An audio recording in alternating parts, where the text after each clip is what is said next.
Chapter 35, Heartbreak Hotel. We're at a restaurant in the city with executives from the boy's record label. His cousin is here too, the one who thinks I talk too much for a girl. Tilly has promised to drop by.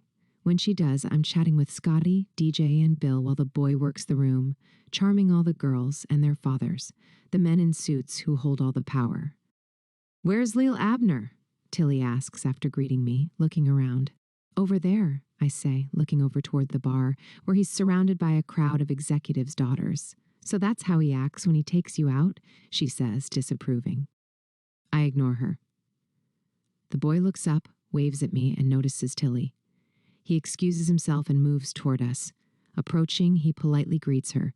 "You're looking good," he tells her. "I know," she replies. He raises an eyebrow, glancing at me. I shoot him a look. "I see you, and I know exactly what you're doing." He laughs. He's giddy from his recent successes, and when he's like this, he takes these dumb, Dadaist comedic risks that Scotty finds so irritating, they always bring him trouble. I sense he's about to do something, and I brace myself. Tilly, unaware of the boy's psychology and having paid him little attention over the years she's known me, and by proxy, him, doesn't anticipate what's coming. He edges closer, casually putting his arm around her, and turns on the schmooze in a way he usually only does with me when I'm around. In this moment, I can't tell if it's a dominance play because she's challenging him, or if he's turned on by her haughtiness. Though he usually isn't into mean girls, he prefers us sweet and welcoming, not too challenging. Unless it's me, of course, and that's what hurts. He's putting Tilly into my space. Before she can react, she's caught off guard by his sudden charm offensive. From my vantage point, I watch as he employs all his usual tricks. I can't tell whether she's allowing it, enjoying it, or just fighting for footing. A strange power play unfolds, quickly taking on a quasi-sexual tone, and my heart sinks. I feel sick, like I'm plummeting 50 stories in a falling elevator, when I hear him casually suggest we all go back to his hotel. Tilly swiftly regains composure and shuts him down, a reaction he seems to enjoy far too much. I can't tell if he's genuinely into it or just pushing boundaries, but something inside me fractures. Tilly notices my flushed face. The boy, suddenly remembering my presence, straightens. He remembers he's not on the road. I'm me. He's him. And Tilly isn't someone you mess around with. "I'm sorry, baby," he says confused, aimed at me. But I've already mentally left them. Instead of responding, I head to the bathroom, unsure what to do. Tilly follows. "Why do you tolerate that?" she asks, shaking me out of my daze. I understand what she means, but I also know him, every nuance of his turmoil, rebellion, fear, darkness, and heart. I love him fully, and I don't take it personally. It's deeper than what we see here, deeper than this restaurant. Deeper than the early stages of fame and the earthquake he's about to unleash. "You need to assert yourself," Tilly insists. She's both right and wrong. She has no idea about the depth of our connection. He's a teenage puppy testing you. I nod slowly, grounding again. "Yes," I reply, "you're right." But she doesn't understand. It will sort itself out. He'll know what to do. He was testing me, testing all of us. And himself, wondering how far he could go, wondering if he's becoming the degenerate he suspects and fears. He used me as a mirror, measuring his morals against my reaction. I can't explain that to Tilly. She doesn't have the patience for nuance, so I placate her. "Yes," I say, "let's go join Buddy and his friend at the jazz club. And no, of course I won't say goodbye to him," I add. "He's got the number for your parents' house. He'll call." And Heartbreak Hotel plays in my head. "You'll be so lonely, baby. You will be lonely. You'll be so lonely you could die." I put on my best face, turn up my inner light, and head to the jazz place.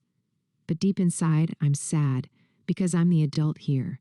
I handle things calmly, knowingly. That's how the boy and I have always danced, our unspoken lines, our quiet give and take. Yet this was his first rebellion against me.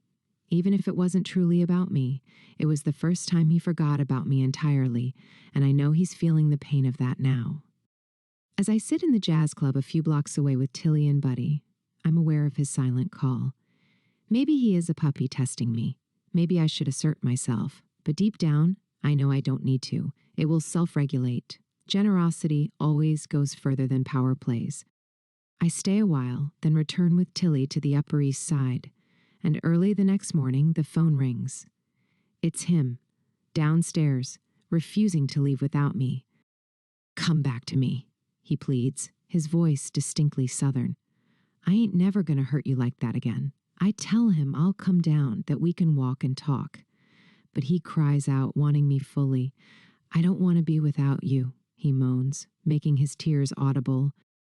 We walk through the early Manhattan morning, watching the city stir to life. "I'm sorry," he says. "I know," I reply. "But you can't behave like that in front of me." "I didn't think," he whispers. "I'm sorry." "You have to start thinking," I tell him. "If love is like a record, every hurt scratches it. Eventually, it becomes unplayable." I stop walking. "You've got to think about me sometimes, and how your acting out affects me." He cries quietly, shaking slightly. "I know," he says, wiping his tears.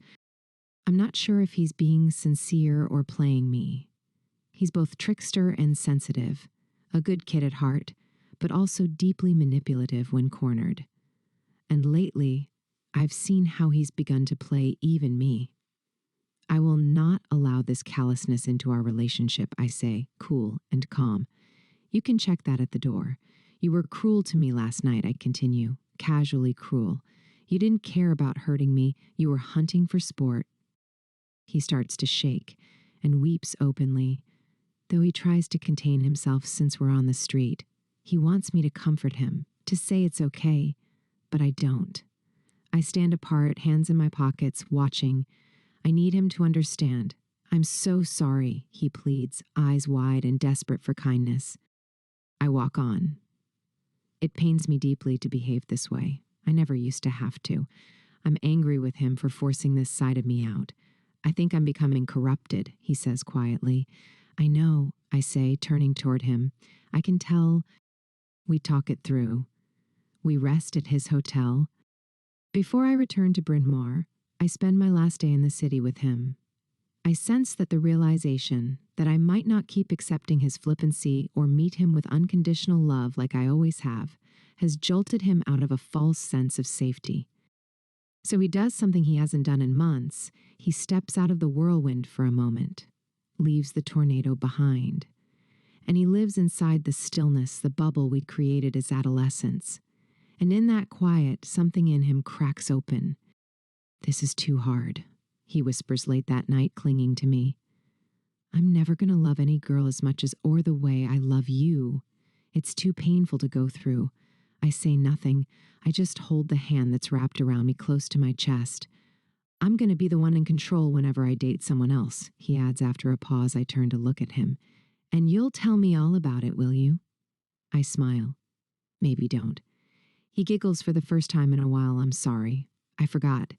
"It's okay," I say, leaning in to kiss him, fumbling at the waist of his underpants. "Let's not talk anymore." I look into that face, my beautiful, beautiful human boy. I know what the teens of America see in him. He's magic, and somehow still mine. "I never want to live without you," he murmurs, voice full of melancholy. "I never want to live without you either," I whisper, moving slowly on top of him. I have a year left at Bryn Mawr, and I refuse to jeopardize it, not just because the boy thinks he's more important. I seek knowledge, dreamy information, wonder. That's what I'm here for, him and myself, discovery and exploration. I tell myself this on the train back to school. I try to refill my head with common sense, to put my longing on the back burner, to walk back to me. Because if I don't, I'll throw everything out the window and just run back to him and become the girl I never wanted to be.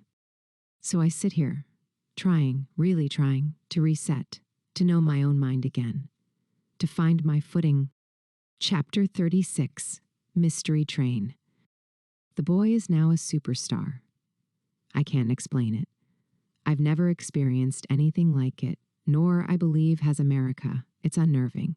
It makes me nauseous. Sometimes, when it fully hits me, the realization of it, I have what can only be described as a nervous breakdown, strange, weepy convulsions. This can't be good for him, I tell Miss Mary. This can't be good for anyone. It worries me. And oddly, it also makes me not want to be around him. Cornelia, who thinks the whole thing is fantastic, because she thinks everything is fun and wild and mad and just so, wonders if it's because he's given the world what he should have given me. I try to explain that I love him in such a way that I have no agenda. If he decided never to speak to me again tomorrow, I'd still feel the same as I do now, I tell her. I just want him to be his best, to do what he wants, to be who he is. But fame scares me. I'm not comfortable with it. There's something rotten at the core of it, something wrong in the hunger for it, in the dysfunction it breeds. Tilly doesn't understand any of it. Leal Abner? Famous? How? She wants nothing to do with it. And all along, sidling up beside her contempt, alongside upper-class and puritanical America's fire and brimstone judgment, there he is, the boy, everywhere. On television, on the radio, in every magazine, every newspaper we open. It becomes clearer how snobby Tilly really is. It's a class thing. She's almost embarrassed by me, by proxy. Because I know him, because I have no standards, because he stayed at our apartment, because she's been in the same room as him. And yes, because he behaved badly in front of her, that I can understand. But the rest of it, I can't. I can't understand how someone can dismiss a person entirely just because of cultural difference. It's my least favorite thing about Tilly. She calls me a feral cat. She calls me Daisy May Yoakum. You'll be seen with anyone, it's no good, she says. But the boy is a superstar now, and there's nothing anyone can do to stop this train from crashing into the station, only to leave again, crashing into the next, until I can't see him anymore. Until he vanishes into the country's collective imagination. He needs me more now, and he needs me less.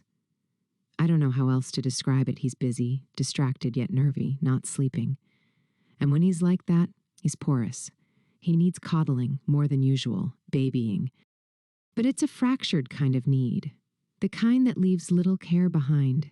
It leaves a bitter taste, something resembling egotism, emotional greed. He's becoming an American god at a speed that's mind-boggling. To his parents, to Miss Mary, to all of America, and especially to the establishment, who remain skeptical and frightened because you wouldn't believe how hard he hit America. He hit you so hard, he changed the way you taste. One day there was no Elvis. The next, there was Elvis. In one fell swoop, the world went from black and white to Technicolor, as if his arrival made it so. And then there was light. I don't want to be anywhere near the eye of the storm, so I run in the opposite direction, yet still feel obliged to watch from a distance. If there's one thing I know about the boy, it's that he's incapable of looking after himself. He needs me for that, me and Mrs. P. But Mrs. P is blinded by love when it comes to her son, so the weight falls on me. His manager has claimed his life and soul, leaving only me to pull in the other direction, but the first don't want to. I don't want to ruin anything for him or for us.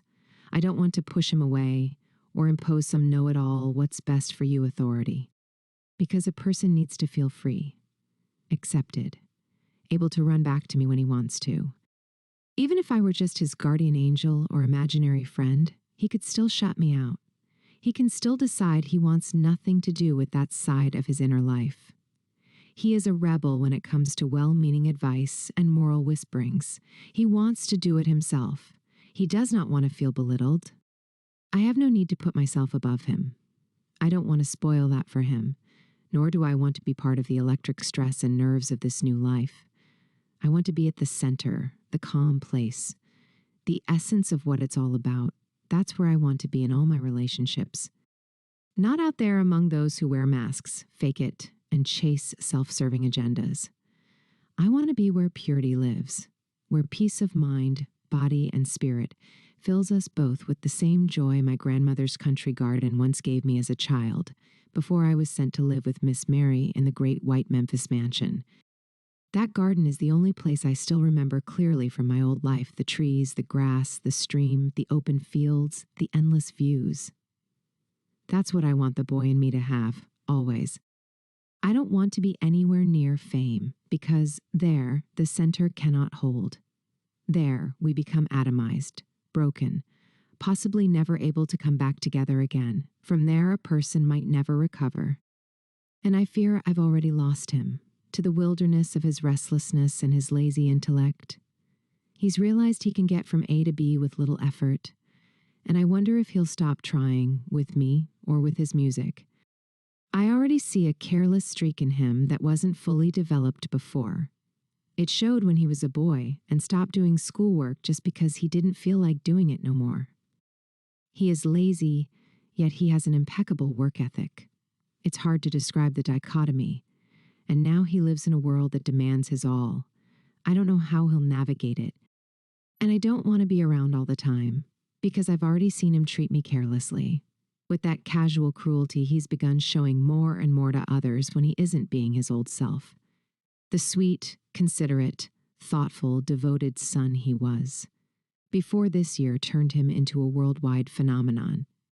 Before the television, before the silver screen, before he burst into everyone's consciousness and changed the game. Mrs. P., who knows her son better than anyone, is worried too. Her dreams are full of omens, heavy with tragedy, and my heart sinks whenever I think about it. I see it too, what's coming, and it feels like Mrs. P. and I are the only ones buckling under the weight of this knowing. The boy is having the time of his life, but this is only the beginning, and it comes at a cost. The world has never seen anything like him. He's a comet crashing into the earth, altering its axis, an American god of modernity, sex, music, desire, consumerism, false freedom, and he's making a pact he won't be able to escape. Only Mrs. P. and I can see that he's already slipping on the shackles, ones he'll never break free from. It's all too big, too much, too soon, and he's no longer in control. He's given that away to Mr. Mephisto, and here the center cannot hold.